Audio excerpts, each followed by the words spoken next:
اعوذ باللہ من الشیطان الرجیم بسم اللہ الرحمن الرحیم۔ معزز و محتشم سامعین و ناظرین، السلام علیکم ورحمۃ اللہ وبرکاتہ۔ اسلامک کمرشل لاء کی آج کی نشست میں ہم اسلامی معیشت کی بنیاد اور اساس کے بارے میں جاننے کی کوشش کریں گے۔ لفظ معاش چونکہ عربی زبان کا لفظ ہے اور اس کا مادہ اشتقاق ہے عاشا، جس کے معنی زندہ رہنے کے ہیں، اور بعض علماء لغت کے نزدیک اس کا مادہ عیش عین یا اور شین ہے، جس کے معنی خوراک، رزق اور گزر و بسر اوقات کے ہیں۔ ابن منظور افریقی العیش کا معنی بیان کرتے ہوئے لکھتے ہیں، العیش کا معنی ہے زندگی۔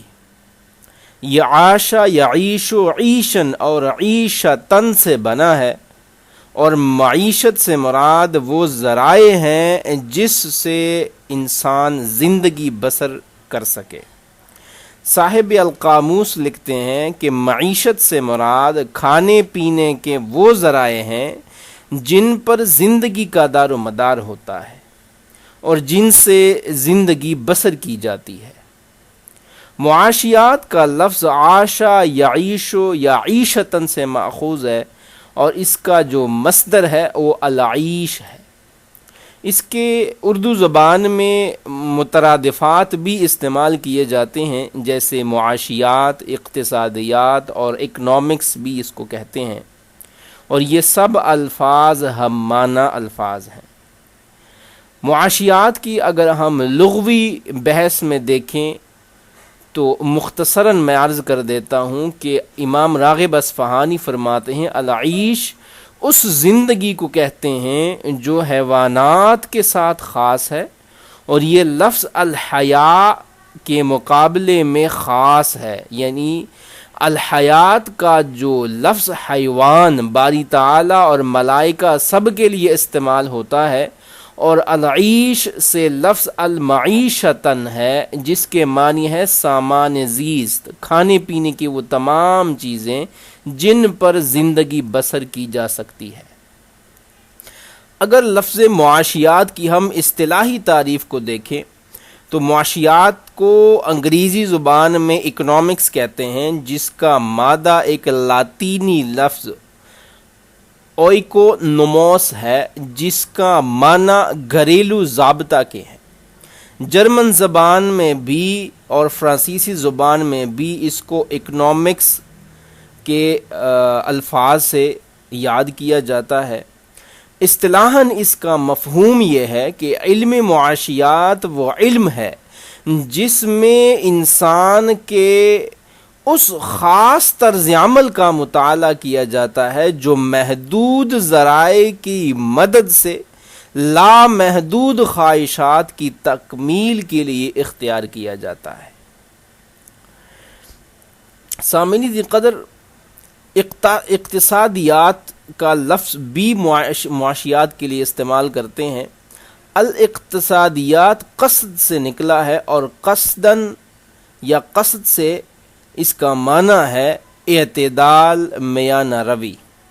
امام راغب اصفہانی فرماتے ہیں، القصد کے معنی راستہ کا سیدھا ہونا ہے۔ کہا جاتا ہے کہ قصدت قصدہ، یعنی میں نے اس کا قصد کیا اور سیدھا اس کی طرف گیا، اور قصد سے ہی اقتصاد بنا ہے۔ اسی طریقے سے الاعتدال یعنی قصد ان معتدل امور میں سے ہے جو کسی بھی افراط و تفرید کی حد سے زائد نہ ہو، زیادہ نہ بڑھ جائے۔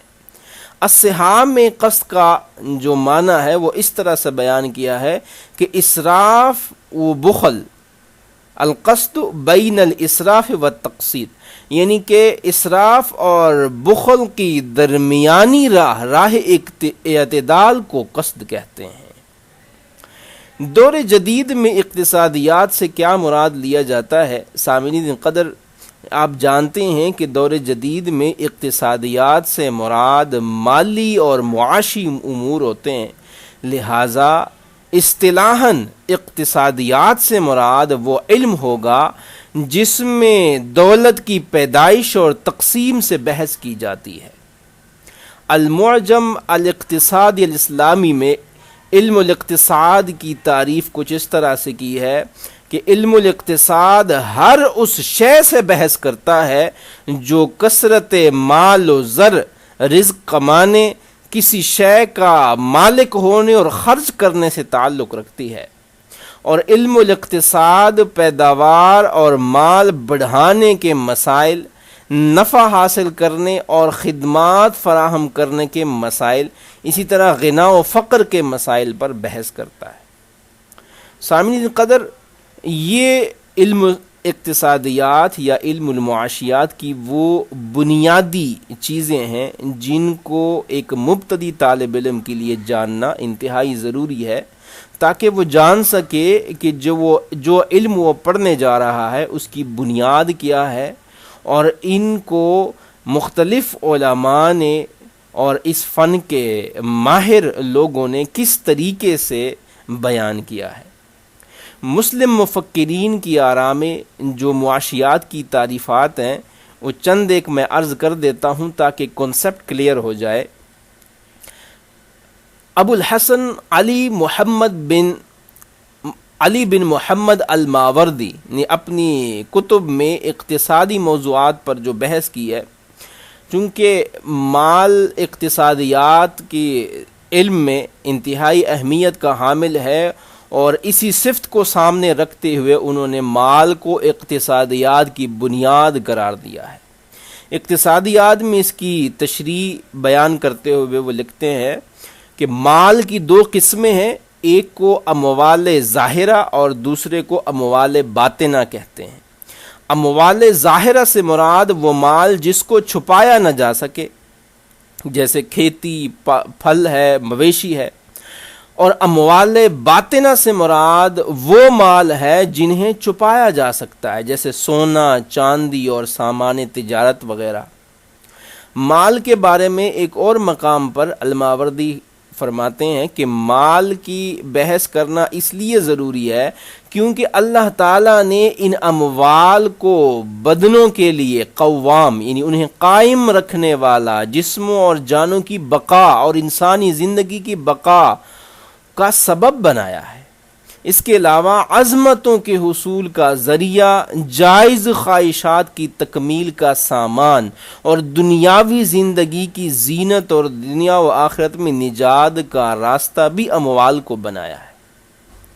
اس لیے علم المعاشیات کو جاننا، پہچاننا اور ان کو اللہ تعالیٰ کے بتائے ہوئے احکامات کے مطابق یہ اموال کا حصول کرنا اور اس کے لیے کوشش کرنا، قصد کرنا، یہ وہ بنیادی مقاصد ہیں جس کے لیے علم المعاشیات کا جاننا انتہائی ضروری ہے۔ بحیثیت مسلمان چونکہ ہم اسلام کے ماننے والے ہیں، اس لیے ہماری اس سے بھی ڈبل ذمہ داری بنتی ہے کہ خود بھی تمام کاروبار زندگی جہاں سے ہم مال کماتے ہیں اس کو اللہ رب العزت کے احکام کے تابع کر دیں، اور دوسروں کو بھی اس چیز کی تعلیم کریں تاکہ وہ بھی اپنا حلال اور طیب رزق کما سکیں۔